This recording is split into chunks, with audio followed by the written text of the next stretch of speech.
Bom, bom dia a todos, né? Boa noite, boa tarde para quem vai assistir depois aqui essa transmissão, esse debate. O tema hoje é longevidade exponencial e é impressionante, né? Acima de tudo, a gente tem a certeza que, apesar das soluções estarem evoluindo, de fato o Brasil vive um envelhecimento extremamente rápido da sua população, de fato um desafio exponencial, né? Em que a população acima de 60 anos vai dobrar de tamanho, passando a ser 30% da população até 2050. É um processo muito rápido, que, como o Alexandre Kalash sempre fala, né, esse processo na França demorou 100 anos e aqui no Brasil vai ocorrer em menos de 30 anos. É muito impressionante, né? Quem aqui não tem, que está assistindo, que está aqui presente, não tem na sua família alguém com 60 a mais, é uma persona que faz parte da nossa população, principalmente das nossas famílias, e ao mesmo tempo o Brasil vive uma queda, né, da fertilidade muito rápida, né? Então, de fato, a gente vive um desafio muito grande, e esse ano, com o aumento da sinistralidade das operadoras, o aumento do consumo de medicamentos, né, o aumento da carga de doenças crônicas na nossa população, a gente vê o quanto esse assunto merece atenção e políticas públicas especializadas. A gente vê com muita felicidade o surgimento de um novo ecossistema voltado para senior techs, né? Mas a gente convive ainda com vocês, a gente sabe também o desafio diário que é empreender no mercado da longevidade, né? O Martin Henkel, que também é professor da FGV e da Senior Lab, está com um curso de desenvolvendo negócios para longevidade na FGV, recomendo para todos, porque, de fato, a gente precisa de muito mais empreendedores olhando para essa área, mas a gente também entende que é um dever de todos os, né, de todos os cidadãos, de todos os empreendedores e empresários da saúde olhar para a longevidade, entendendo como ter uma postura ativa e transformadora nesse setor, né? Começando esse debate, eu vou passar a palavra para o Martin Henkel, da Senior Lab, para passar a visão dele, né, sobre esse mercado. Bom dia quem está nos assistindo, bom dia quem está com a gente aqui. Obrigado pela oportunidade, Fernando, fizeste uma introdução muito importante de nos destacar, né, alguns cuidados, algumas preocupações que a gente precisa ter em relação a políticas públicas e em relação a estruturar esse mercado. O tema, né, a expressão longevidade exponencial, para mim foi nova, mas eu consegui encontrar encontrar esse conceito dentro de atitudes e práticas que já estão sendo realizadas, né? E eu quero aqui mostrar um pouquinho disso nessa apresentação. Longevidade exponencial.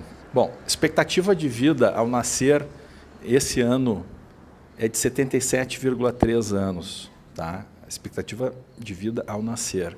Só que a expectativa de vida ao nascer, ela traz também uma armadilha conceitual.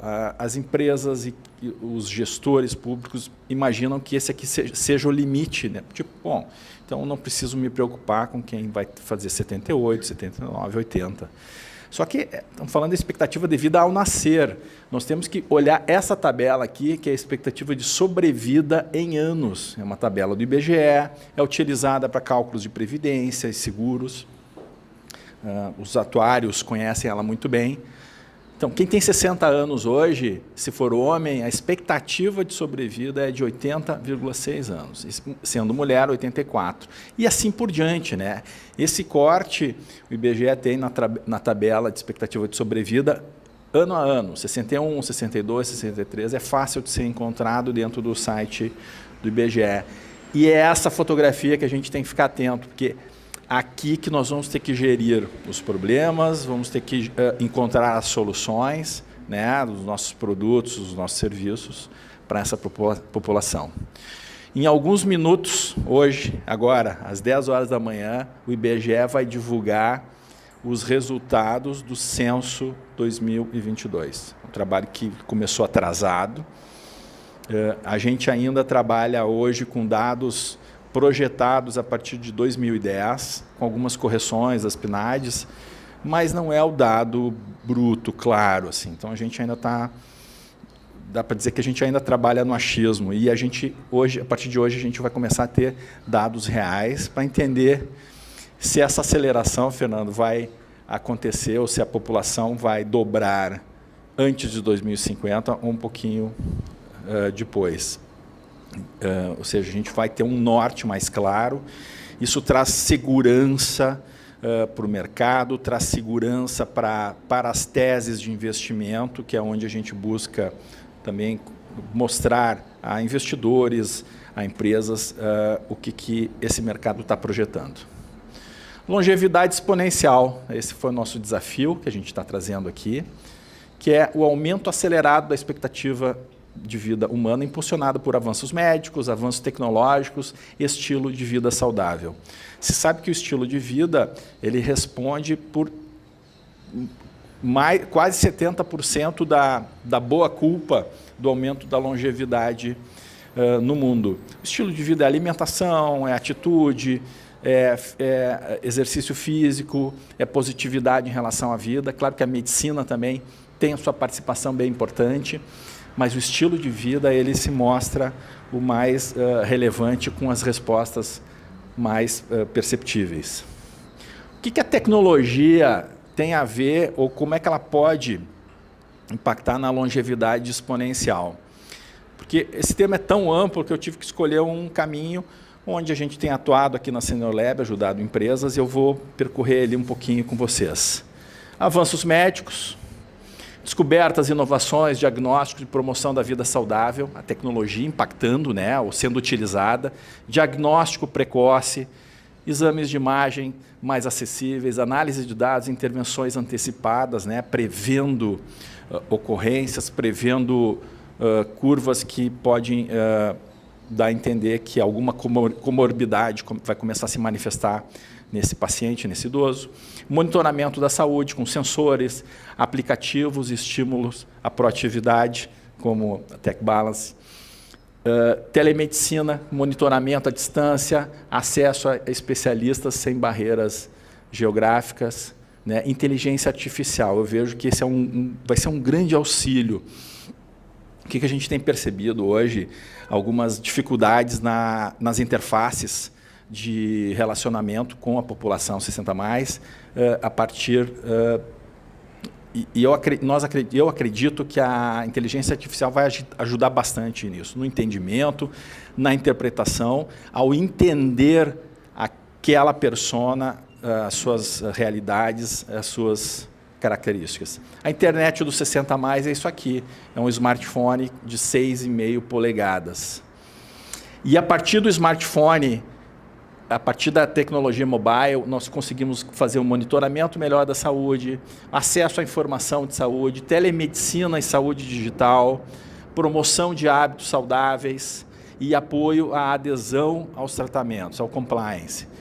Todas essas linhas podem ser ampliadas e desenvolvidas a partir das soluções mobile. Tá? Então, do assunto amplo da longevidade exponencial, eu estou escolhendo uma vertical aqui para tratar sobre ele.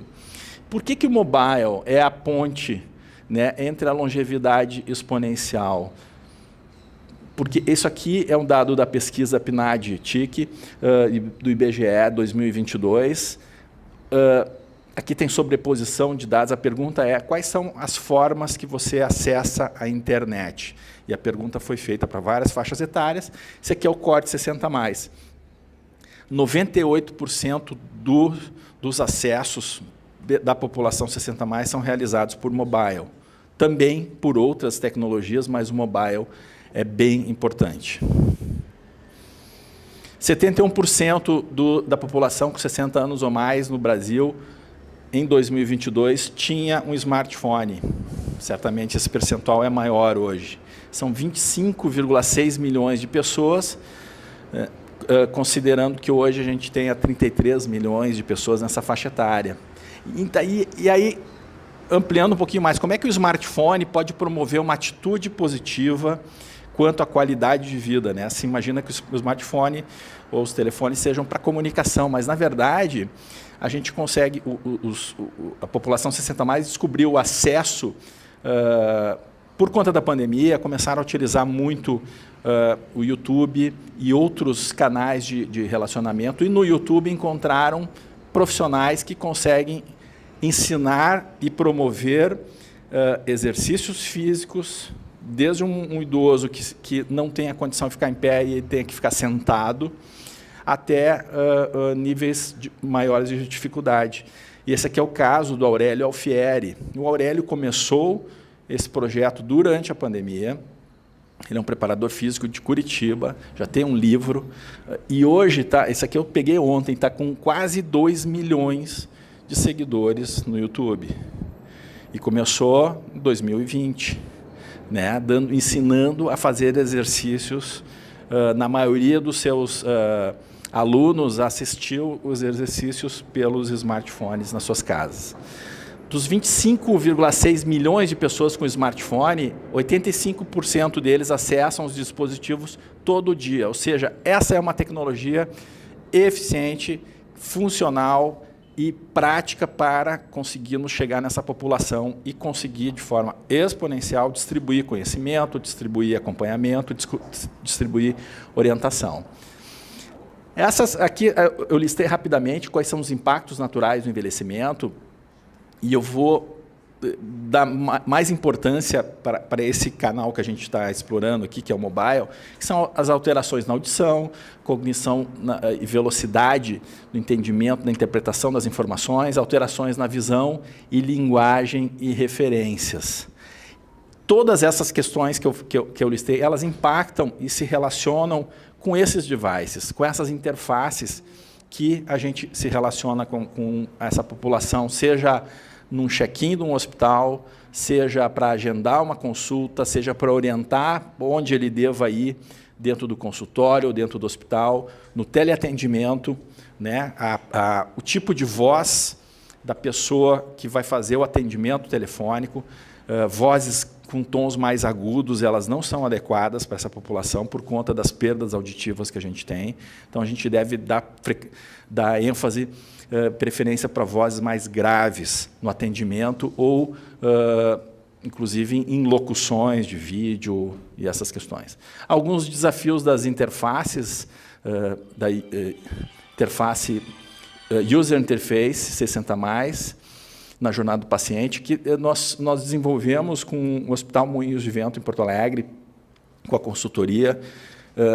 Esse aprendizado que nós tivemos no marketing, nas questões naturais do envelhecimento e como elas impactam nas ferramentas de comunicação, no design, nas orientações, a gente conseguiu mapear a jornada do paciente, do cliente 60+ dentro do hospital. Isso aqui é um material que eu vou distribuir, eu vou deixar disponível, tá, em PDF para vocês, onde a gente encontrou os pontos de atenção e os pontos de oportunidade de correção, toda essa jornada para que a comunicação aconteça, para que ele tenha conforto, tenha segurança e também a gente consiga completar. Isso aqui é a jornada de vida, da infância até a velhice. O que está acontecendo? As pessoas, até no final da adolescência, em algumas situações até um pouco adiante, ainda são dependentes de alguém, dependente da família. Essa dependência volta a estar presente na velhice, né, com a decrepitude natural que acontece. O que está acontecendo? As pessoas querem cada vez mais ampliar o tempo de independência na sua maturidade, ou seja, a longevidade exponencial e as tecnologias e as soluções que estão sendo desenvolvidas, elas estão atraindo muito a atenção do consumidor que quer ampliar sua independência nesse momento. E esse é o propósito, ampliar o período de independência na maturidade. Não depender de um filho para trocar uma lâmpada, porque hoje nós temos 6 milhões de idosos que moram sozinhos.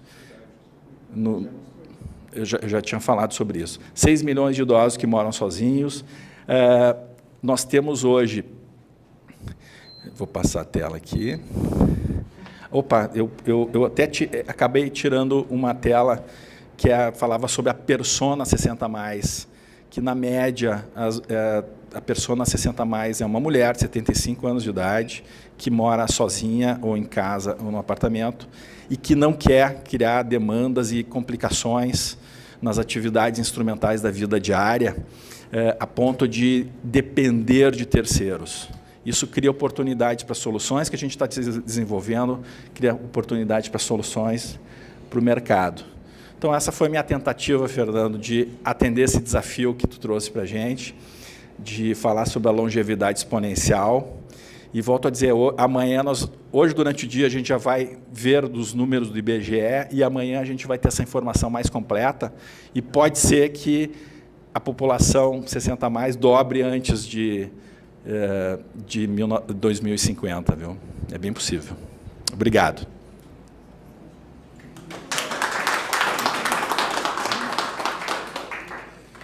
Muitas provocações positivas. Um detalhe da sua fala, que você falou assim, é a mulher de 75 anos, ou seja, a gente tem um desafio também de aumentar a longevidade masculina, acho que é um ponto, né? Nós homens somos mais difíceis, para dizer o mínimo, né?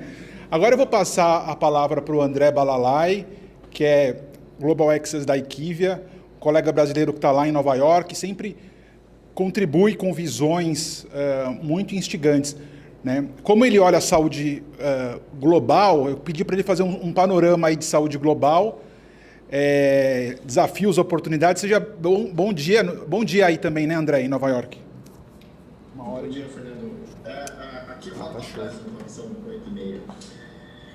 Primeiro, eu queria agradecer o convite aí de participar da discussão. É sempre um prazer aí poder contribuir. E também agradecer a todo mundo que está no painel. Não os conheço pessoalmente, mas uma oportunidade de conhecer o pessoal. Bom, rápido disclaimer aqui, eu sou o André Balalai, eu sou diretor de Veteran Access aqui na Equivia, nos Estados Unidos. Eu estou fazendo aqui minha opinião como pesquisador, né, então não estou representando a Equivia institucionalmente e nenhuma das minhas colocações representam a posição da companhia. Então, eu vou falar, o Fernando me pediu para dar um panorama mais internacional, e eu acho que eu vou pegar um pouco na linha do que a gente estava falando, da longevidade e de como ela até um pouco do que o Martin comentou, né? Então, conforme você vai trazendo oportunidades de diagnóstico antecipado, acesso a tratamento, mas de alguma maneira, e eu vou fazer um pouco o papel não do advogado do diabo, mas trazer um pouco de como as implicações da longevidade exponencial, como ela implica, né, nos sistemas de saúde, né, que é a minha área de pesquisa. Então, não é novidade para ninguém, não estou trazendo nenhuma descoberta, mas definitivamente o envelhecimento populacional ele vai refletir em um aumento de custo para o sistema de saúde e de maneira geral, para o sistema de previdência. Então, por exemplo, você pode olhar e como isso gera agitação social também, né? Então, por exemplo, na França está tendo vários protestos na França por uma questão de que está em discussão uma reforma previdenciária, né, na França, e a população que pagou imposto e contribuiu no sistema previdenciário de acumulação e de divisão social, difícil de aceitar, né, essas perdas de benefícios. E na saúde é a mesma coisa, né? E o Brasil sendo um sistema híbrido, né, de saúde universal, porém com um componente suplementar bastante significante, que torna o Brasil um sistema quase que único, né? Tem implicações também. Então, a primeira implicação que assim, diretamente, assim, é o que está acontecendo aqui nos Estados Unidos, né? A princípio, muitas pessoas têm a impressão de que os Estados Unidos é um sistema de saúde privado, mas ele não é privado. Ele quase que 40% do sistema de saúde americano é público, né? Então, a diferença é que a gente tende a olhar como administração privada de recursos de saúde como sistema privado, e não. Então, por exemplo, o Medicare e o Medicaid são sistemas de saúde públicos, né, gerenciados pelo CMS. O Medicare é o sistema de saúde americano de seguridade social para os idosos, algumas populações especiais, exatamente o que a gente está falando aqui. O Medicaid é o safety net, né? Então para os desempregados, né? E para a população vulnerável. A maioria das pessoas que tem plano de saúde, assim como no Brasil, está associado ao empregador formal. Então, no Brasil, 70% dos planos de saúde são associados ao empregador. Aqui nos Estados Unidos é mais ou menos parecido, assim, os planos privados, né? A diferença é que no Medicare, quem administra vamos dizer assim, o plano de saúde é uma entidade privada. Então, na maioria delas, né? Alguns estados vão administrar o Medicare via estadual, mas de maneira geral você tem um Medicare administrado por um plano de saúde. É como se tivesse um plano de um plano privado do Brasil, sei lá, vou dar um exemplo. É como se o Bradesco tivesse o plano do SUS e o plano privado, entendeu? Então, é assim que funciona no Medicare. E quando a gente fala de custo, o Medicare ele tem um crescimento substancial, né, de custo nos últimos anos, e principalmente quando eles criaram... O Medicare tem partes, eles chamam de parte A, parte B, parte C, parte D, que é mais ou menos como que funciona a cobertura. Até um certo ponto, por exemplo, que a discussão que tem no Brasil, não se cobriam medicamentos de uso domiciliar, exatamente. O Brasil, assim, o sistema privado brasileiro é muito parecido com o que acontece nos Estados Unidos, assim, é uma cópia carbonada adaptada um pouco, né, se explicar. Então, não tinha essa cobertura de drogas de saúde domiciliar, e aí se criou o que a gente chama do Medicare Part D de dado, né, que é essa cobertura de drogas domiciliares, principalmente para os oncológicos orais, por exemplo, são drogas bastante de alto custo. Isso também trouxe um aumento substancial de custos para o sistema de saúde do Medicare. E o que é interessante é que, conforme isso foi crescendo, uma hora já tem discutido reformas importantes, e aí esse ano a atual administração passou uma reforma que vai ser muito impactante, né? Então tem uma reforma nos Estados Unidos, ele chama de IRA, Inflation Reduction Act, que não necessariamente é só sobre saúde, mas ela é majoritariamente sobre saúde, que vai mudar muita coisa, principalmente no Medicare. Então, é uma política sendo implementada como reflexo da longevidade exponencial, né? Então, como é que o sistema se adapta a isso? Então, por exemplo, uma coisa que eles estão redesenhando o sistema, apesar do Medicare ser um sistema público, né, de financiamento público, ele tem copagamento. Então, ele tem um negócio que a gente chama de benefit design, que é basicamente, depois de um certo tempo, você continua tendo copagamentos, o paciente tendo copagamentos, você tem um cap de out of pocket, mas que vai chegar em uns $5.800, mas se você pensar na população idosa, que não tem mais salário, ela não consegue bancar $5.800 no ano, né? Então, tem muito dropout, principalmente em tratamento oncológico e tratamento de enfermidades de alta complexidade, que o idoso, e diferente do sistema privado americano, não pode ter copay card no Medicare. Sabe, quando você vê na TV, o copay card, você vem para os Estados Unidos aqui, você compra medicamento, aí você tem o out of pocket e você tem um copay card que vai bancar isso. No Medicare não pode ter isso, é proibido. Então, assim, a população idosa fica ainda mais exposta, né, a isso. E aí você tem a maneira como o sistema americano é desenhado, ele é desenhado para não funcionar, né? Então, você não usa o sistema previamente, porque você tem muito o deductible, que é tipo uma franquia de carro, né? Então, você tem que pagar um deductible primeiro para depois usar o plano. E aí com copagamento. Então, você tem pouca prevenção, porque as pessoas não usam o sistema. É meio anedotal, mas aquela coisa, o cara atropelado, quebra a perna, ele prefere ir de Uber do que de ambulância, porque é muito caro pegar ambulância, né? E, ao mesmo tempo, quando você vai para enfermidades na população idosa, de alto custo, é muito caro. E aí você tem um subtratamento, porque, basicamente, ele não consegue bancar o resto, não tem o que fazer. E ele vende a casa, pega empréstimo, mas, assim, nenhum banco vai dar uma linha de financiamento para um idoso, né? Bancar o tratamento de câncer, porque ele sabe que pode ser que o idoso não viva mais 5 anos para pagar o empréstimo. Então, todo o sistema americano é desenhado na população idosa para não funcionar, basicamente. Então, a gente fala que o sistema americano ele é o melhor do mundo porque consegue pagar. Para quem não consegue, que é 5% da população. Para quem não consegue pagar, o sistema americano ele não funciona.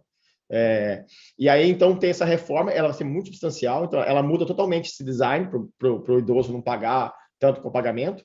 Ela coloca uma coisa que, para vocês verem como... Estou trazendo essa parte dos Estados Unidos, que eu acho que é a reforma mais substancial que está acontecendo por causa da saúde exponencial, assim, da longevidade exponencial. Vamos pensar assim, os Estados Unidos é um país que majoritariamente vai olhar como um sistema entre aspas, né, livre mercado, porque basicamente quem financia toda a inovação americana é o governo. Então, todo financiamento de droga americano vem do National Health Institute. Não adianta achar que a iniciativa privada que toma todo o risco, que ela toma o risco quando está na fase 2, né? Quando está no pré-clínico, é tudo financiamento de governo via universidade. Então, o governo decidiu, né, tomar um pouco do benefício do financiamento. Então, inimaginável o governo americano negociar droga centralmente, como faz o DeLog no Ministério da Saúde, e é o que vai acontecer. Então, no Medicare, a partir de 2024, o Medicare vai elencar as 15 drogas que mais gastam o Medicare, primeiro no parte D, na parte domiciliar, depois no parte B, que é a parte do infusional, do HMO. Ele vai elencar primeiro as 10 drogas mais negociadas, mais gastas, e depois as 15, e ele vai negociar centralmente preço. Isso é inimaginável nos Estados Unidos. O governo negociar preço central para compra. Então, assim, é uma coisa que seria pouco provável há pouco tempo, assim, sabe? Porque isso influencia direta, porque quem administra o Medicare é um plano privado, de maneira geral. Então, você vê o governo influenciando e entrando de maneira forte. Para quê? Para diminuir custo. Então, e a lógica eu que financio a inovação, eu não vou ficar pagando o triplo do preço, né? Então, isso vai ter implicações muito severas no sistema de saúde americano. E aí a gente começa a ver, chegando mais perto do Brasil, outros sistemas de saúde também se redesenhando para poder se adaptar. O México, há pouco tempo, ele redesenhou o sistema dele também. O México é um sistema de saúde majoritariamente público, mas diferente do Brasil, ele também é com base em Seguridade Social. Então, você tem você tem 3 pagadores públicos grandes, que um é para quem tem emprego no sistema privado, que é o IMSS, que é o Instituto Mexicano de Seguridade Social. Você tem tem o INAMPS para quem tem saúde, emprego privado, tem tipo o INAMPS para funcionário público e o INAMPS para quem não está desempregado, né, ou tá população vulnerável, né, que é eles criaram um sistema que chamava INSAB, que era o Instituto Nacional de Seguridade e Saúde, que meio que não deu certo, porque eles não estavam conseguindo trazer, era muito discrepante o acesso à saúde entre o IMSS e o IST, e o Seguro Popular. O Seguro Popular é esse sistema de saúde para quem não tem emprego formal. E eles não conseguiram, porque não tinha dinheiro. Eles tentaram juntar tudo, harmonizar, não conseguiram, e agora eles deram um passo para trás e estão revendo de novo. Outro país que está tendo uma reforma muito substancial, se você olhar na TV, é a Colômbia. A Colômbia é um dos sistemas de saúde que mais funciona na América Latina, para não falar que é o que mais funciona. Ele tem uma lógica meio parecida com o do Medicare nos Estados Unidos. Então, ele é de financiamento público, ele é quase 97% público de funding, mas ele é todo administrado por planos de saúde, que são as EPS, empresas prestadoras de saúde, que são planos privados de administração, que tem um plano básico, que é o sistema contributivo subsidiado, e o sistema contributivo é o sistema que você paga um pouco a mais, como se fosse uma pseudo-saúde suplementar. E eles estão reformando tudo, por quê? Porque eles entendem que a saúde, principalmente a saúde de prevenção, não estava funcionando. Então, eles estão tentando criar tipo um SUS para toda a assistência primária e rearranjar todo o sistema e deixar só a parte de alto custo para esse gerenciamento do sistema de saúde das empresas privadas, mas majoritariamente o dinheiro é público, né? É de contribuição social obrigatória, mas o dinheiro é público.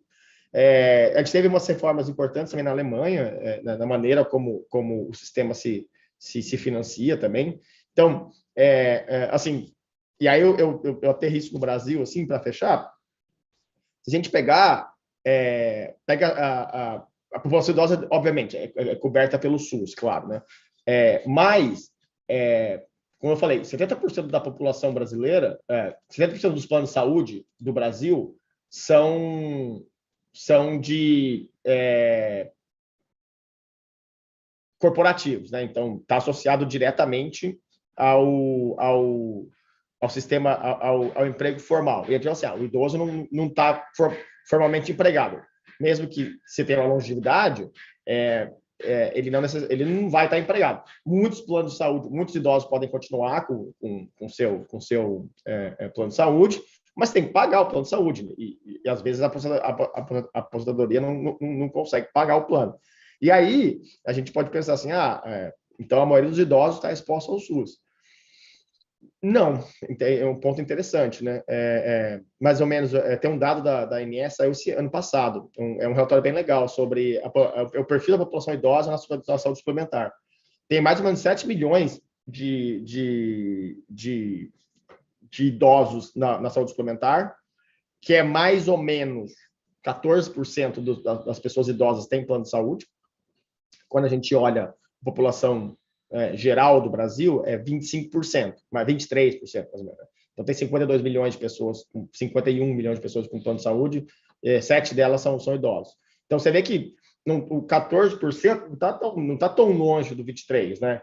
E mais ou menos 22% da população da saúde suplementar é idosa. Então, 1/4 da população da saúde suplementar é idosa.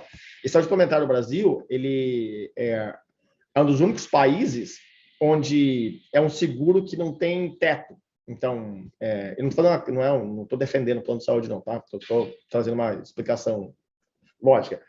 Então, assim, se o paciente tiver um custo de R$10, R$100, 1 milhão ou 50 milhões, o plano de saúde tem que pagar todos e não tem como cortar, entendeu? E geralmente outros planos privados na América Latina, mesmo nos Estados Unidos, tem um limite, ou tem copagamento.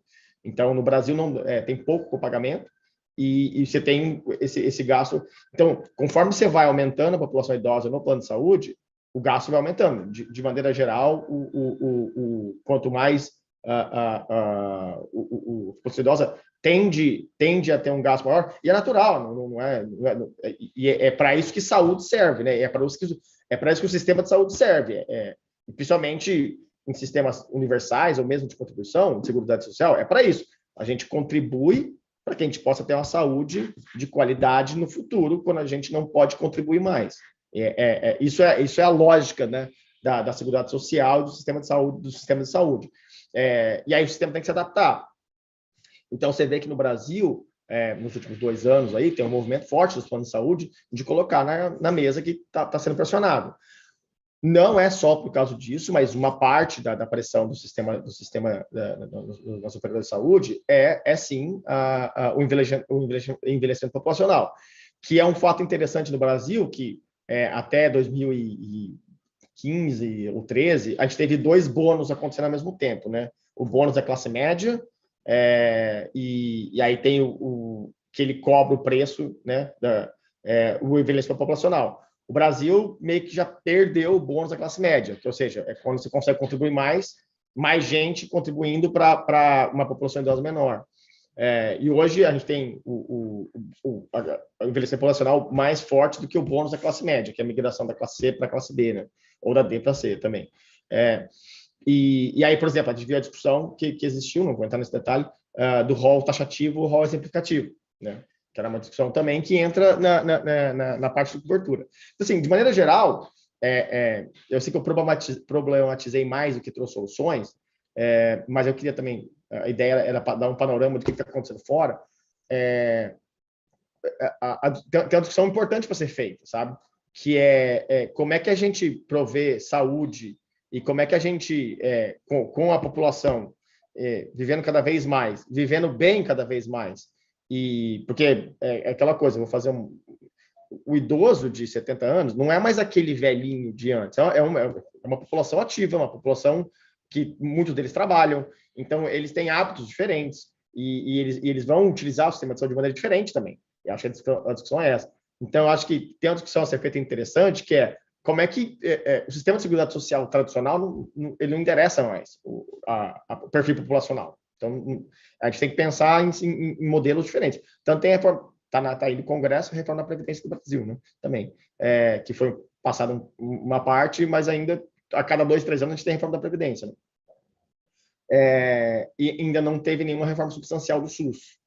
Não acho que vai ter nada grande nos próximos anos, assim, não acho que seja, não está na agenda, mas a gente vê várias mudanças estruturais acontecendo em partes. A própria Conitec mudou um pouco a maneira como ela faz a avaliação de tecnologia de saúde. Então, assim, porque a discussão se a gente está na ponta da inovação, que acho que a discussão aqui, eu estou trazendo a ponta da política pública, né? Acho que eu sou o diferente da coisa aqui, né? Na ponta da inovação, a gente está caminhando para coisas muito interessantes, mas na ponta da política pública, né? Como é que a gente caminha junto para que a gente consiga financiar, né? Porque se não acontece no México, você faz uma grande reforma, não tem dinheiro, tem que voltar para trás. Bom, é isso aí, Fernando. Obrigado pro pessoal pela oportunidade. Está sendo muito legal aprender com vocês também. Obrigado. Muito rica essa discussão e é impressionante, né? A gente fez, ao longo dessa discussão, a gente já fez 3 lives e é impressionante falar assim, olha, em vários momentos assim, olha, certamente tem soluções, que as soluções podem ser exponenciais, mas que os desafios também são de igual tamanho, é impressionante, né? Como a gente tem que olhar a questão de política pública, a questão de financiamento e as consequências que a longevidade exponencial está trazendo. Eu vou passar a palavra agora para a Fabiana Almeida, CEO e founder da TechBalance, né? E eu falo assim, olha, e quem empreende nessa área não tem vencedor, tem lutadores, que é uma luta diária. Obrigada, Fernando. Obrigada, bom dia. É um prazer sempre conversar com vocês, a discussão tão rica que começou aqui com o Martim, agora também com o André. Bom, assim, começando, né, pelo começo aí, como que a gente vai trazer financiamento para o envelhecimento exponencial, né? Acho que esse é o grande problema de saúde e também de custo. Eu sou fisioterapeuta, minha história como fundadora da TechBalance começou há 4 anos e meio e eu vim lá da ponta, lá da trincheira.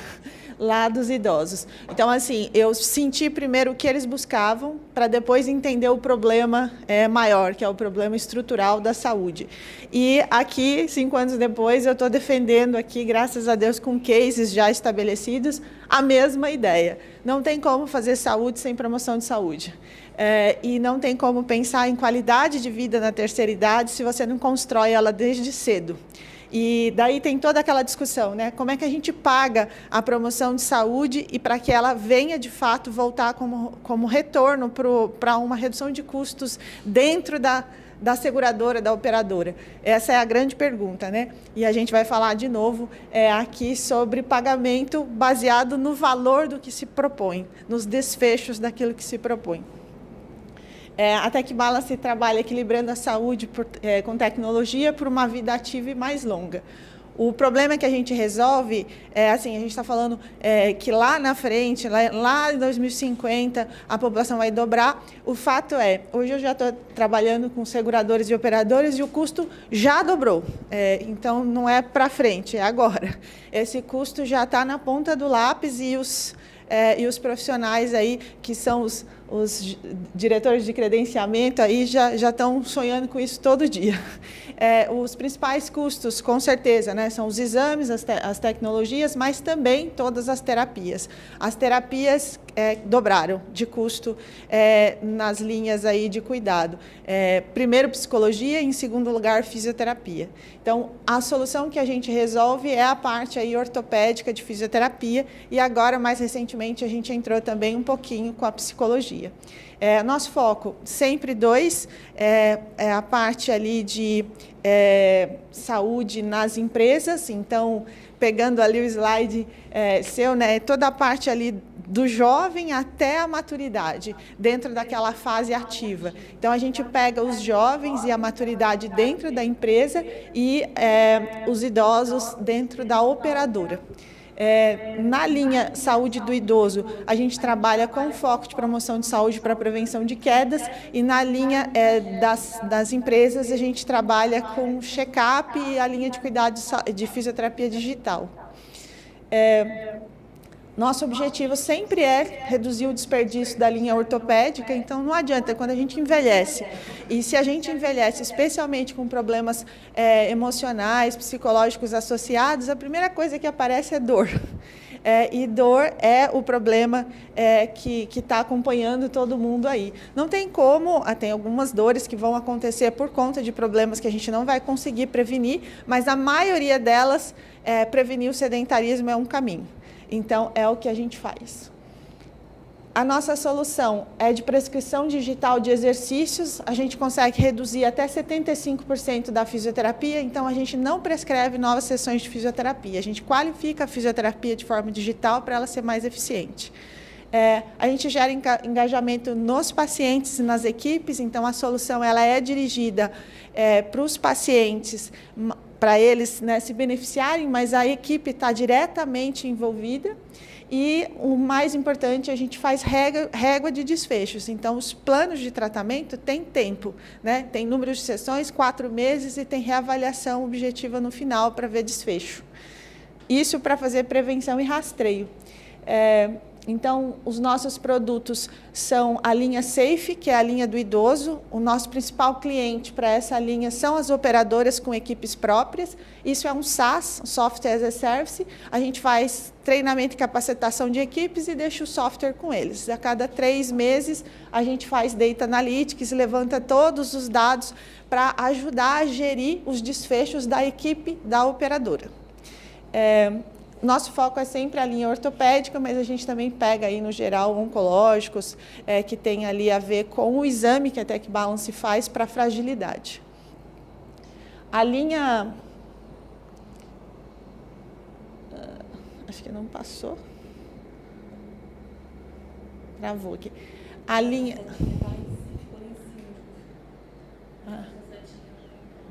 sim. A linha esporte, a gente trabalha... nas empresas, então a partir de 25 anos, a intervenção na empresa é com a nossa equipe, então a gente tem uma equipe de fisioterapeutas e aí o modelo não é SaaS, o modelo é serviço per capita. Então é também um modelo baseado em valor, porque apesar da gente gerir todo o programa, a gente só cobra por aquilo que foi efetivamente feito. Não é por produção, é por resultado.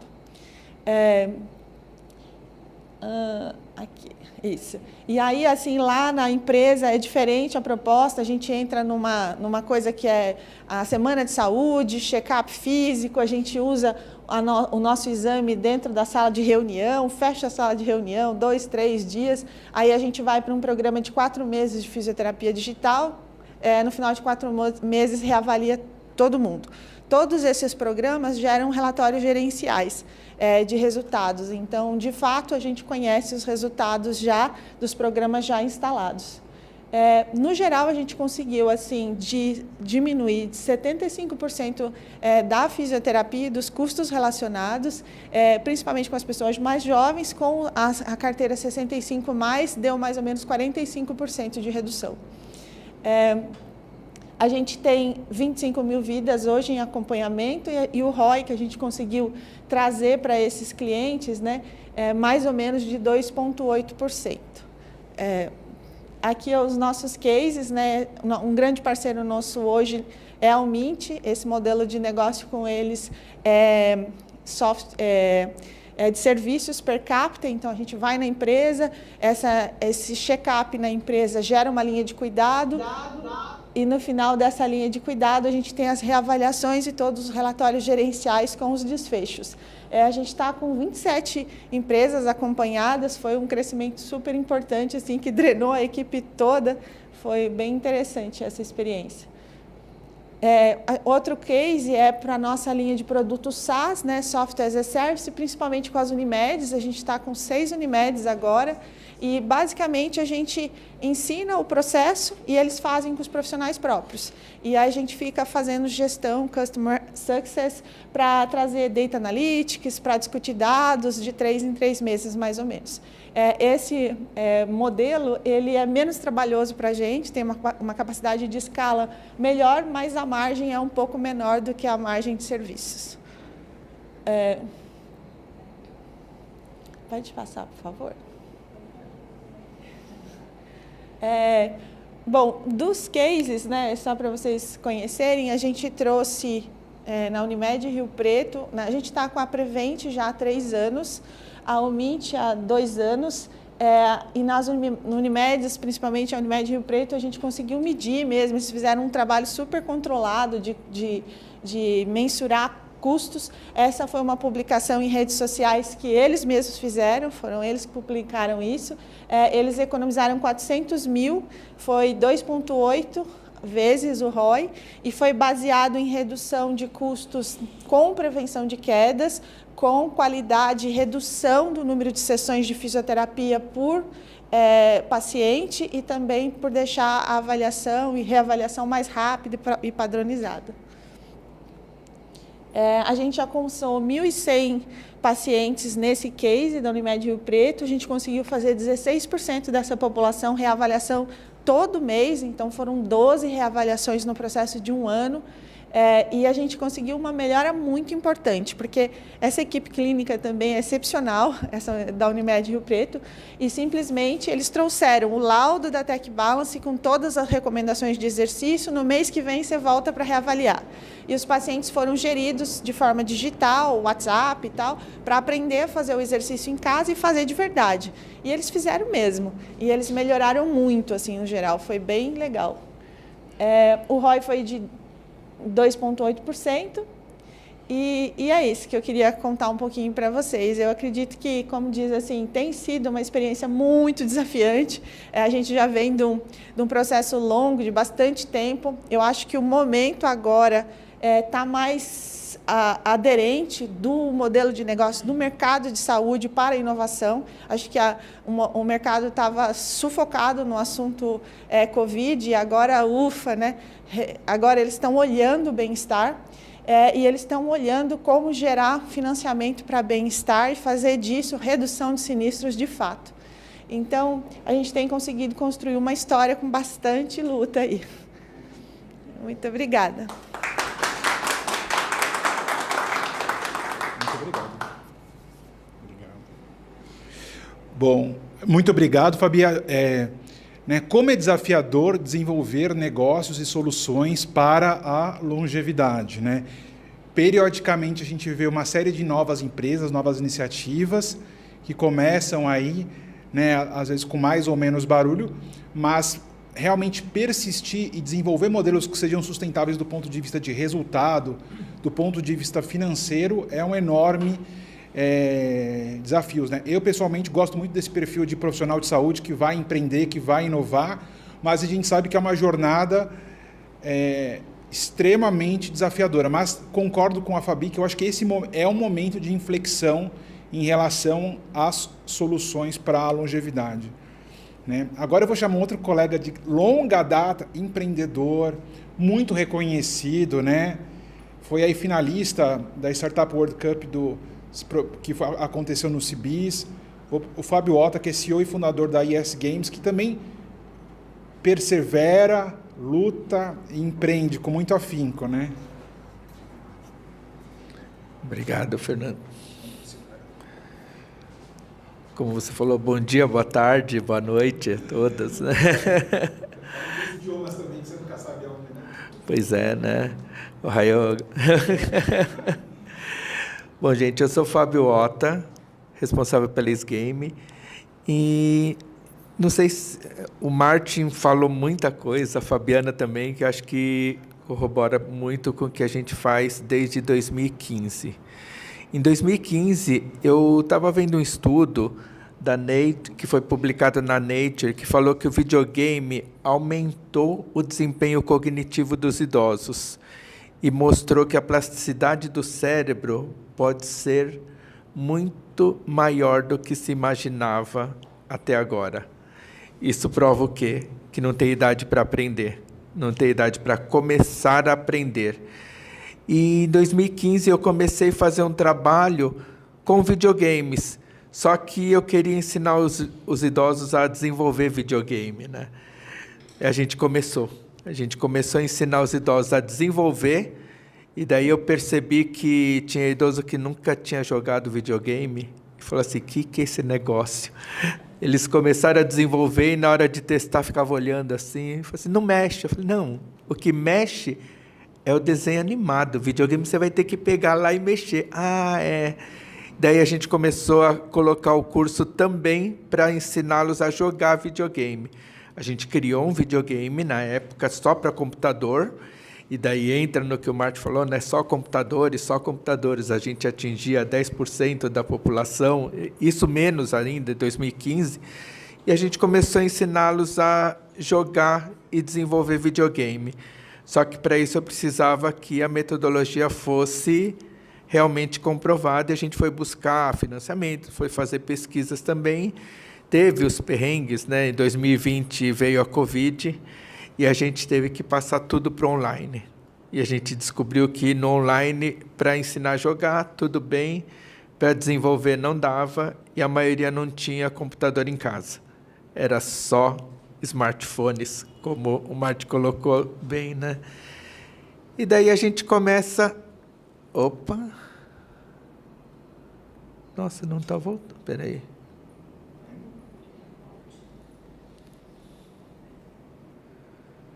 Pronto. E a gente começa a criar o Cérebro Ativo, que é um aplicativo que está disponível no smartphone para ensinar os idosos a jogar também pelo celular. Só que a gente colocou um aplicativo para trabalhar todos os desafios diários dentro de um celular, mas tinha que falar, até o estudo que o Martin fez, a gente começou em 2015, a parte de UX, na época nem falava UX, em 2015, mas toda a parte de interface, como colocar isso num aplicativo para idoso ainda. Ah, coloca o tamanho de letra grande. Não, não é só o tamanho da letra, é o tipo de fonte, contraste de cores, barulhos. O pessoal que usa aparelho auditivo, o som ele fica todo distorcido. Uma música que é legal não fica, irrita a pessoa. Então a gente começou a fazer todo esse estudo dentro de um aplicativo focado nas pessoas idosas para a promoção de saúde.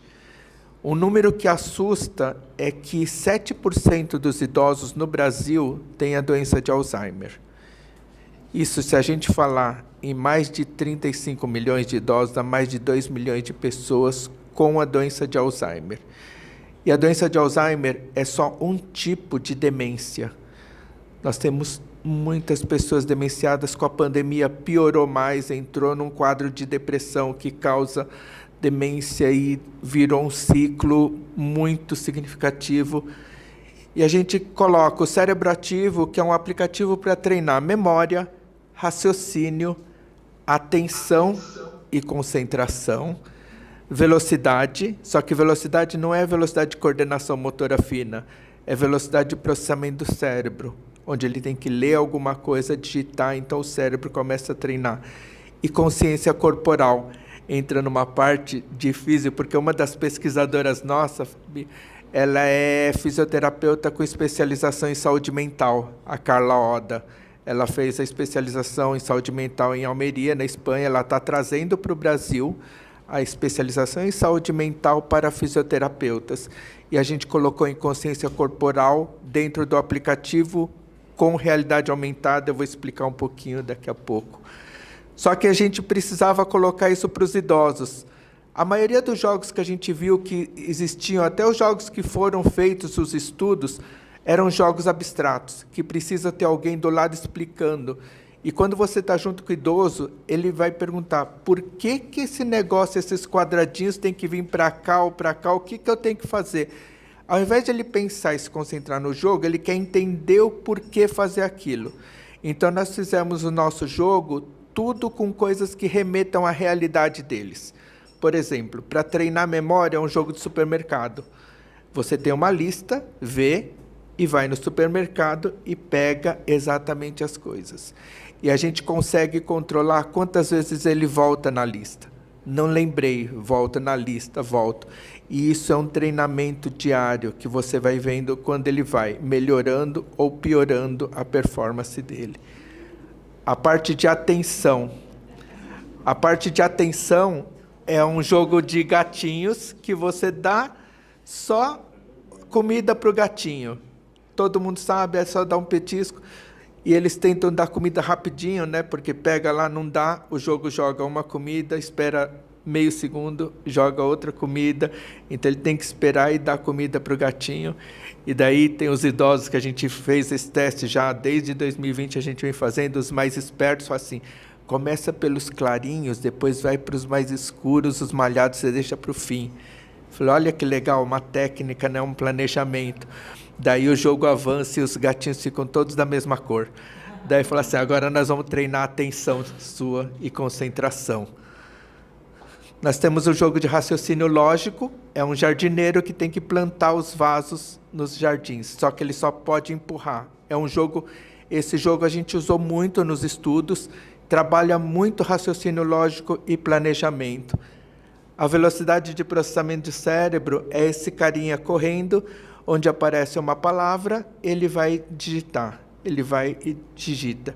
E a gente vai vendo o tempo que ele tem e o sistema ele é inteligente para saber se a pessoa está fazendo muito rápido, ele dá um desafio maior. Se a pessoa não está digitando muito rápido, ele dá um desafio menor, talvez uma letra só, para ir aos poucos. Inclusive, a gente tem alunos que tiveram AVC, tiveram a parte direita paralisada, eles estão trabalhando com a parte esquerda, eles estão colocando o tablet e usando. Então, a gente está fazendo isso tudo, está sendo muito legal para o raciocínio deles. E como esse jogo menos, mas o de raciocínio lógico, ele não precisa de velocidade, ele vai fazendo devagar e vai ativando o cérebro de novo. A parte de consciência corporal, que é uma parte bem legal, que eu falo que assim, a gente usa a realidade aumentada. Realidade aumentada ficou muito conhecido lá na época do Pokémon Go, né? Que saiu um monte de gente correndo atrás dos Pokémon, tudo. Falei assim, eu não vou ter nenhum processo com o idoso, então o que a gente faz? A gente inverteu a câmera, o idoso coloca a câmera, senta e faz exercícios de consciência corporal. Relaxamento, alongamento, exercício de respiração, exercício com a vista. Fabiana deve saber, né? Tem exercício só com a vista, que quando a Carla me falou sobre isso, eu achei muito... Falei, nossa, só a vista, só a vista. E você treina muito o seu cérebro. E daí você tem isso para ele sentado, tranquilo, bem seguro para fazer tudo isso. Falando sobre idoso, né, e jogo, quando a gente criou, uma curiosidade, né? A gente fala assim, como que você sabe se a pessoa é idosa ou se é jovem, né? A gente fala como ele segura o celular, o jovem vai e segura assim, né? O idoso segura assim.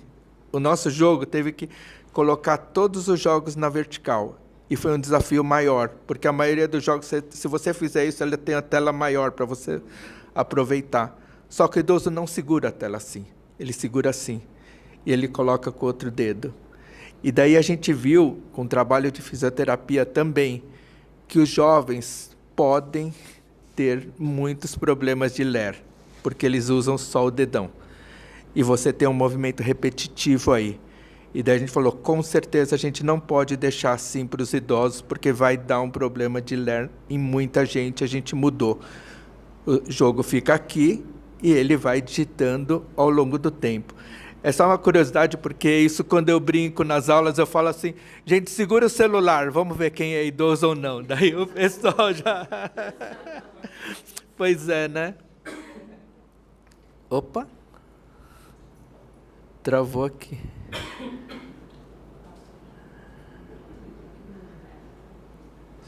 Vamos lá. A gente tem toda essa parte de treinamento e a gente mudou, colocou algumas coisas para registrar. Por exemplo, registro de humor, a pontuação, como que você está, suas habilidades, o que você... Você pode mudar mais um? Não está passando. Acho que tem que jogar o mouse para cá.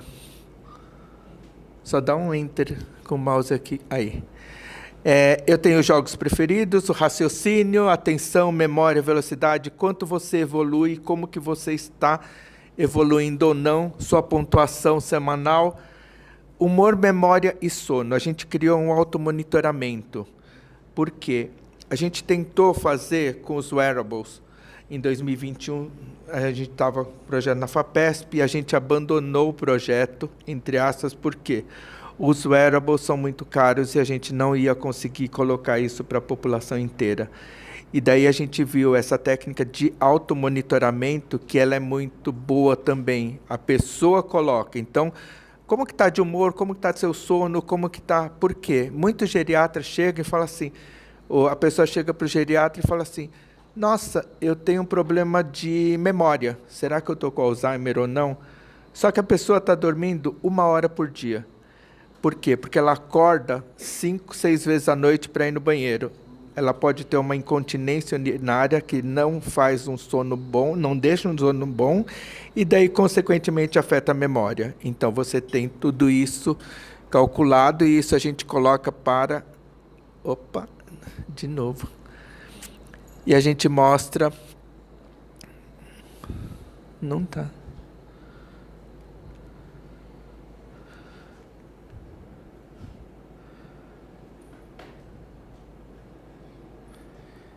Acho que tem que colocar o...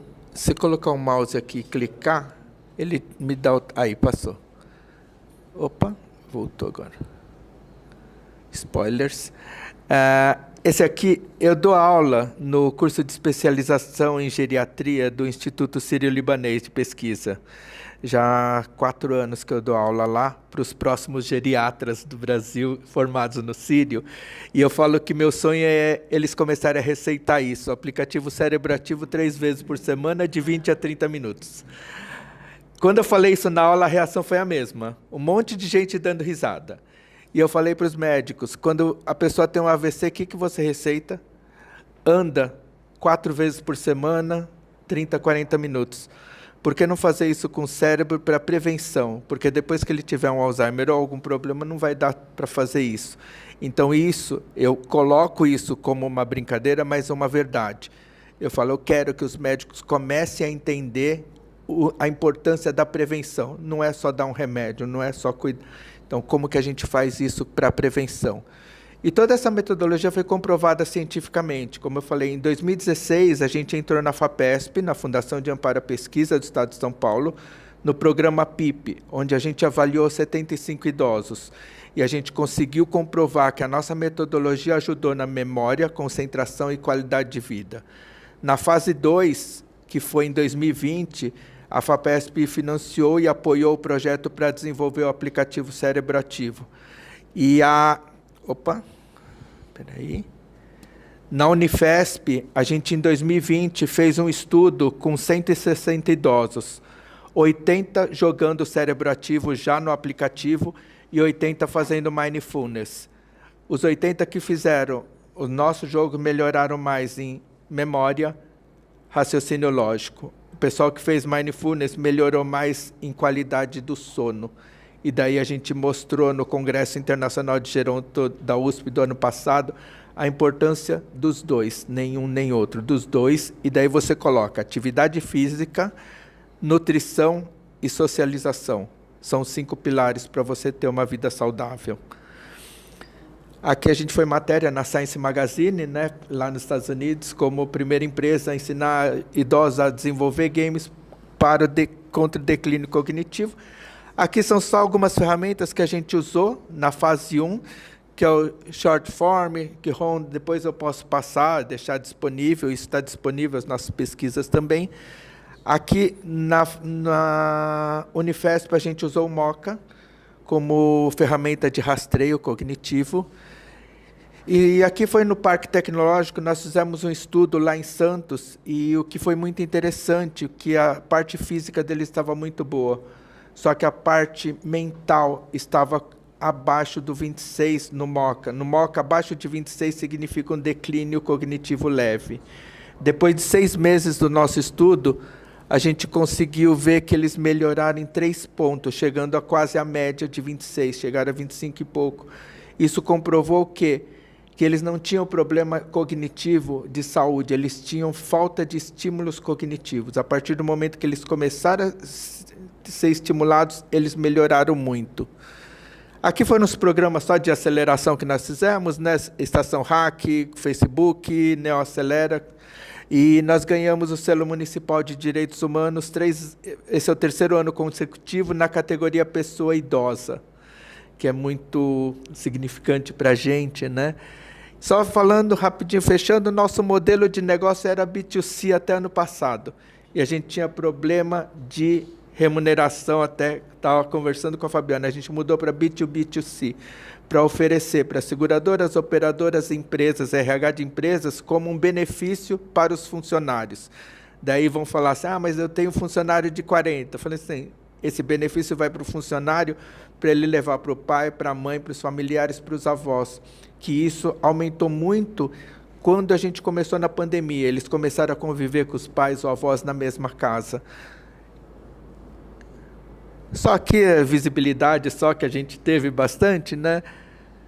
E aqui, só rapidinho fechando, a equipe de pesquisa, comecei o doutorado agora, de novo, na USP, né? Com videogames e cognição. A Luciana, ela é enfermeira, mas é mestre em saúde pela USP também. A Ana Bonilha, que coordenou o projeto na Unifesp, ela é doutora em gerontologia, e o Said Hirata tem 73 anos, ele é um dos desenvolvedores, ele é responsável pela nossa parte técnica. É longevidade com melhor qualidade de vida que a gente busca para todos. Obrigado, gente.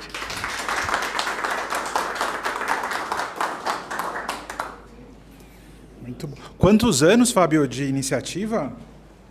Nós estamos desde 2015 nessa luta, 8 anos agora. Eu comecei com 50. Nossa, olha, eu tô. Mês que vem, gente. Mês que vem eu viro idoso. Eu faço 60. Isso é legal que eu falo para os alunos. Eu falo assim, nossa, mês que vem eu faço 60 anos. Eu comecei com 52 nessa empreitada, já faz 8 anos. E eu falo para eles, mês que vem eu viro idoso. E aí, eu paro de fazer tudo ou continuo? Falei, comecei o doutorado agora, vou ter que continuar por muito tempo, se Deus quiser, né? Muito bom. Não, excelentes exemplos. E assim, engraçado não, mas assim, respeitar a seriedade desses empreendedores, da luta, da garra, da persistência e da perseverança, porque vocês, na verdade, a meu ver, são a primeira leva de empreendedores digitais ligados à longevidade, né? E num mercado que aqui a gente nem vai entrar em financiamento, investidores, assim, olha, conseguir investidores para esse mercado, que é um mercado exponencial, como é desafiador. Mais no final da tarde a gente pode falar sobre isso com os investidores que vão estar aqui. Passar a palavra agora para a Silvia Scagliarini. Muitos desafios também frente a Vive Mais, um belo propósito. Por favor, Silvia. Olá, bom dia, boa tarde, boa noite para quem vai assistir mais tarde, né?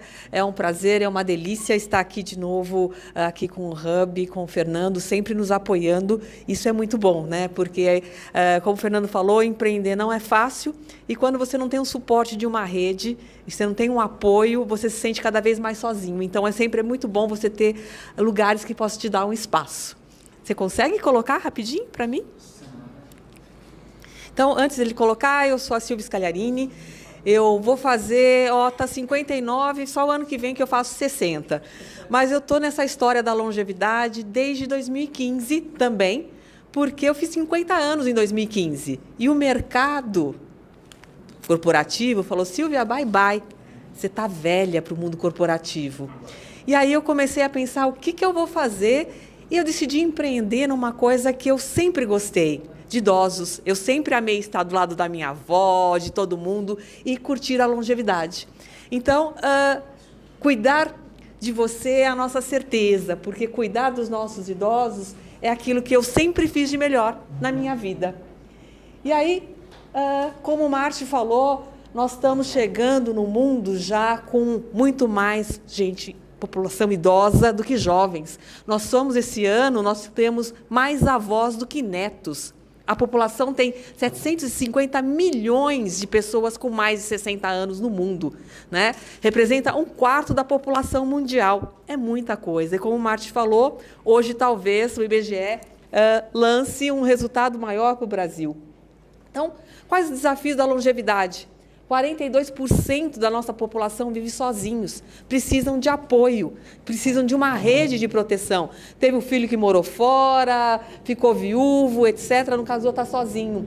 Processo de fragilização, 67%, a Fabiana sabe disso. Então, precisam de estímulos, precisam melhorar a postura, a vida ativa. E 24% tem uma necessidade especial, que não tem como, precisa de um suporte muito maior. E falando um pouquinho do mercado do Brasil, né, nessa parte exponencial, nós já somos quase 30 milhões de idosos. Só o estado de São Paulo são 2 milhões de idosos e os números ainda vão aumentar. E os desafios da família? Os desafios da minha família e da sua família. Disponibilizar tempo necessário para o cuidado do longevo. Meu pai tem 94, minha mãe tem 90, estão lá em casa. Meu pai, essa hora, já está na feira, de 94 ele anda sozinho. Todo sábado ele vai para o Palmeiras sozinho. E minha mãe está na aula de yoga, que já chamou o Uber. Então, eles são os idosos ativos. Eu não consigo me preocupar tanto com eles, mas eu não tenho tempo para cuidar deles. Eles se viram. E manter o idoso morando na própria casa. A minha tia fez 94, foi para uma ILPI, porque meus primos, cada um foi para um lugar do mundo. E contratar profissionais qualificados. É muito difícil a gente ter pessoas de nível para poder atender a longevidade. Eu morei em Israel 2 anos, e lá em Israel é muito comum você prestar um serviço por hora para cuidar dos idosos. Aqui no Brasil, isso é um papel dos nossos empregadores domésticos, que nem sempre eles sabem ler uma receita, uma bula de um remédio, e eles não conseguem acompanhar numa consulta médica para poder trazer a tranquilidade para a família. Então, é muito complicado.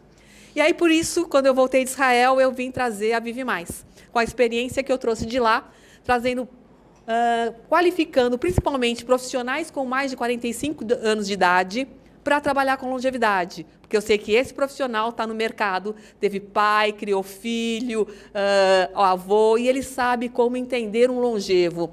E trabalhando com a parte de sociabilização cognitiva, mental e física, através da formação desses profissionais, num curso livre de gerontologia e também fazendo parceria com as escolas de enfermagem. Então, a Vive Mais busca transformar a vida de quem está sozinho em momentos de puro bem-estar.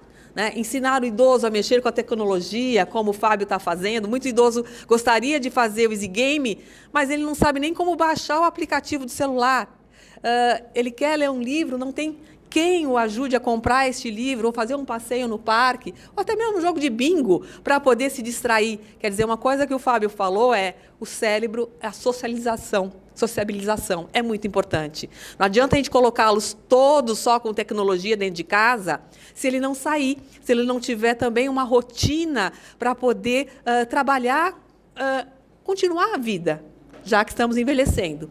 Então, para isso surgiu a Vive Mais. Essa é a dona Helena, 90 anos, que está fazendo yoga lá na Cinemateca agora. Então, a Vive Mais procura trazer profissionais qualificados para fazer esse estímulo e as demandas de cuidado que a família não pode mais dar. E, voltando, a gente vai trabalhando com a parte da tecnologia também. Só que a minha tecnologia é para você, filho, contratar um profissional Vive Mais para estar fazendo essa companhia com o seu pai e ensinando ele a tecnologia. Porque ele sozinho ele não consegue fazer tudo. Temos os idosos mais tecnológicos e outros nem tanto. Então, aqui, pela nossa plataforma, o filho coloca até 4 idosos. O pai, a mãe, o sogro e a sogra. E ele escolhe a atividade que esse idoso quer fazer. Eu quero jogar um xadrez, eu quero uma companhia para o parque, eu preciso de um acompanhante médico. A data e horário. E todos os nossos profissionais qualificados em gerontologia ou de outra área de saúde aparecem aqui para a escolha desse familiar. Então, a gente faz a entrega da tecnologia com um profissional qualificado. E aí, são várias as soluções para você jogar tabuleiro, atividade física, memória, para poder a gente viver mais e melhor, né? É isso que a gente busca. E a tecnologia, então, faz parte deste processo para você ter um profissional qualificado por hora na sua residência Ou até mesmo, eu brinco que a gente vai ser o iFood da enfermagem. É levar um enfermeiro por hora para poder... Puxa, meu pai tem diabetes, o plano de saúde não tem um home care, mas eu preciso fazer um curativo de uma ferida, eu não sei. Puxa, chama um enfermeiro que vai lá, qualificado, faz o atendimento e volta, né? E você fica tranquilo. E até os mais conectados, a gente tem a parte da telemedicina, ou teleconsulta para fazer uma aula de yoga e uma aula não presencial. Porque sabemos que tem idoso que prefere fazer a parte não presencial online. E hoje nós temos um time de 150 profissionais. Esta senhora tem 102 anos, está sempre fazendo atividade cognitiva e os filhos adoram, né? E nós começamos lá em 2019 com o governo do estado. Na época da pandemia, nós fizemos 1.800 atendimentos online, ensinando os idosos a entrar no Zoom, ensinando os idosos a conversar com os filhos lá fora, tirando eles do isolamento social, porque a gente entende que a tecnologia vai ser o canal que vai exponenciar. Então, a gente vai poder crescer se a gente usar a tecnologia, mas também não podemos esquecer que a gente precisa ter um respaldo de pessoas qualificadas para isso, né? Então, esse é um trabalho que a Vive Mais faz com os idosos na residência. Hoje a gente atende a Cora Casa e alguns outros clientes que estão chegando aí para a gente atender na Vive Mais.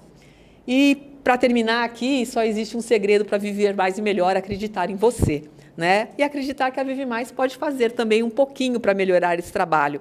Então, acho que, junto com os colegas que colocaram aqui, a gente soma um pouquinho do que o marketing está trazendo da parte do envelhecimento, como que nós vamos chegar nessa longevidade, o que os idosos vão fazer, a tecnologia, um pouco do Fábio ensinando a parte cognitiva, como que a gente pode fazer quando você não tem um outro profissional em casa, e até mesmo, junto com a Fabiana, como manter para que o idoso que perde a sua parte motora ou tem essa fragilidade, que ele não caia na rua, né? A grande preocupação nossa, por exemplo, meu pai tem 94, anda sozinho, mas está magrinho, está fraco, a parte da musculatura dele, se cair, não vai andar mais. Então, tudo isso, acho que juntando tudo isso, Fê, é muito importante quando você une todos nós, porque todas as soluções se complementam. E aí a gente consegue melhorar a qualidade do envelhecimento no Brasil. Obrigada.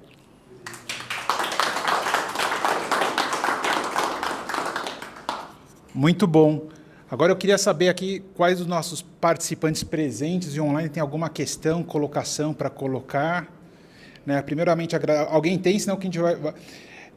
primeiro, assim, é um mercado desafiador, a gente acompanha a trajetória de vocês. Né? Teve um participante online que perguntou se vale a pena investir em prevenção na longevidade. Eu vou passar, né?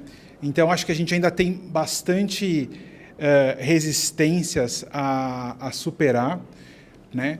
E eu queria agora passar aqui para você, convidar aqui os quatro para uma palavra de fechamento, de como é que vocês querem ver esse futuro da longevidade nos próximos 5 anos, né? Porque eu acho que demorou muito para as coisas começarem a acontecerem, a gente quer ver mais coisas acontecendo, mas aqui, ó, 1 minutinho por pessoa. E passar o recado final também, né? Tá bem. Bom, agradecendo novamente a oportunidade de estar aqui, né, nesse painel incrível. Acho que nossas ideias, nossas ações, nossas visões se somaram. Certamente vão se somar também e multiplicar com as de vocês. O que eu vejo para os próximos 5 anos? Né? Engraçado fazer essa pergunta, porque a gente está trabalhando já, eu atuo nesse segmento, vim do mercado financeiro desde 2014, quando se falava em... Não se usava nem a expressão longevidade como se usa hoje, se falava terceira idade, velhos, idosos, e eu era um evangelizador, eu e as pessoas que estavam atuando nesse mercado. Me sentia aquele cara lá na 25 de março com a Bíblia na mão, falando, e de vez em quando alguém parava para escutar ele, e a gente tinha a oportunidade de fazer. Então nós tivemos que levar muita informação, levar muito conteúdo, através da imprensa, através das oportunidades de relacionamento com o mercado, com a indústria, com a área de serviço. Então, o que eu vejo? Assim, temos muito por fazer, mas a gente já andou bastante. Então, assim, eu vejo um cenário, o nosso copo bem mais cheio do que vazio. vejo o mercado, o segmento de investimentos, a indústria. Né? Hoje eu dou consultoria para grandes empresas multinacionais que estão preocupadas, de fato, em não só ter a sua força de trabalho capacitada e alinhada e também não perder os talentos maduros, mas posicionar o seu produto, entender as demandas do consumidor e ajustar os seus produtos para ir ao encontro deles. Então, eu vejo um cenário muito otimista e interessante para os próximos 5 anos. Muito legal. Bom, eu também estou otimista, acho que eu nasci otimista. O desafio é grande, mas eu estou enxergando e estou sentindo um momento melhor. O que eu acho é que, assim, a Tech Balance cuida do custo dessa longevidade exponencial para quem paga a conta, do ponto de vista de saúde, né? Não adianta, idoso ou o processo de envelhecimento e maturidade gera custo, e gera custo de saúde em primeira mão. Mas antes disso, eu já cuidava das pessoas, e isso nunca saiu de mim. Então, quando a gente pensa que a gente, de fato, pode estar melhor, né? Pode estar sem dor, pode estar alegre, pode estar vendo a família ativa, feliz, participando, por exemplo, na brincadeira dos netos, podendo fazer uma caminhada, uma brincadeira assim, e tudo fica melhor, todo meio fica melhor, o ambiente fica bom e as coisas ruins acontecem menos. Então, eu acho que é difícil, né, ligar as coisas do ponto de vista financeiro com o ponto de vista do bem-estar, do propósito, mas começou a fazer sentido do ponto de vista financeiro. Então, minha expectativa para os próximos 5 anos é que agora vai, hein? A minha expectativa é essa, eu acho que é uma oportunidade para todos nós, porque a gente merece ter um envelhecimento realmente com propriedade de autonomia para a própria vida. Né? Para nós, para os nossos familiares, a gente paga a saúde para isso. Então, que a gente consiga de fato entender, né, que o autocuidado é o melhor investimento. E que o seguro é um seguro, é uma coisa a mais, né, para você não precisar. E esse modelo, sim, dá certo. E dá certo primeiro para as pessoas, que é o que interessa. Há 8 anos atrás, minha tia, quando eu comecei, ela falou que eu estava trabalhando em causa própria. E eu acho que é verdade. A gente, se for pensar, eu quero ter uma vida saudável e autonomia. E acho que todos querem. E a gente tem essa preocupação, fala assim, vai ter o custo, mas se eu conseguir fazer essa promoção antes, vai diminuir esse custo, eu vou ter mais autonomia. E teve 2 casos assim, que eu achei super legal, rapidinho, mas uma aluna nossa de 72 anos, a dona Luzia, falou assim para mim, por quanto tempo eu tenho que ficar treinando com vocês? Eu falei, não sei, quanto a senhora acha? Há uns 2 anos, né? Eu falei, tá bom, então fica com a gente durante 2 anos, né? Daí eu virei para o senhor do lado dela e falei assim, seu Mário, quanto tempo o senhor quer treinar? Enquanto eu puder, eu vou ficar treinando com vocês. Eu falei, legal. Quantos anos o senhor tem, seu Mário? 94. Daí eu virei para a Luzia e falei assim, Luzia, com 2 anos você não vai chegar na idade dele, não, viu? Eu acho que você vai ter que treinar mais. Então, assim, ele com 94 tem aquela expectativa de continuar treinando. E outra, eu gosto de jogar futebol. E a gente joga futebol de sexta-noite. No intervalo entre uma partida e outra, entre os longevos de 70, 80 anos para jogar futebol. Tem um senhor, seu Luiz, ele tem 83 anos. Ele veio para mim e falou assim, Fábio, eu descobri uma proteína, não vou falar o nome, que eu estou tomando, que está deixando o meu corpo mais leve e eu vou começar a chutar mais forte. Eu falei, nossa, que legal, seu Luiz. Ele está jogando, lógico, andando, correndo, mas o que é importante, com 83, ele está se preocupando em melhorar a condição dele para continuar jogando. Eu acho que isso é o que todos precisamos fazer, né? Bom, para os próximos 5 anos, Fê, eu gostaria que a gente tivesse mais políticas públicas para trabalhar com a longevidade. Nosso país precisa entender que estamos envelhecendo. Isso tem que ser tema de escola também. A gente tem que educar os jovens do papel da família, do papel do mais velho, e que ele também vai ser o mais velho na geração dele. Então, a gente tem que começar a passar isso de geração em geração e trabalhar isso com as empresas, para que elas entendam e respeitem os mais velhos e as experiências. Não só trocar um de 50 por um de 20 por causa de custo, mas que perde qualidade. Então, eu gostaria de a gente ter um movimento mais forte da longevidade no Brasil, como a gente tem movimentos LGBT, movimentos da comunidade negra, que eu faço parte, movimentos de vários, né, evangélicos, que for, mas o movimento da longevidade seja um movimento forte e com todo mundo engajado. É isso que eu gostaria para os próximos 5 anos. Obrigada.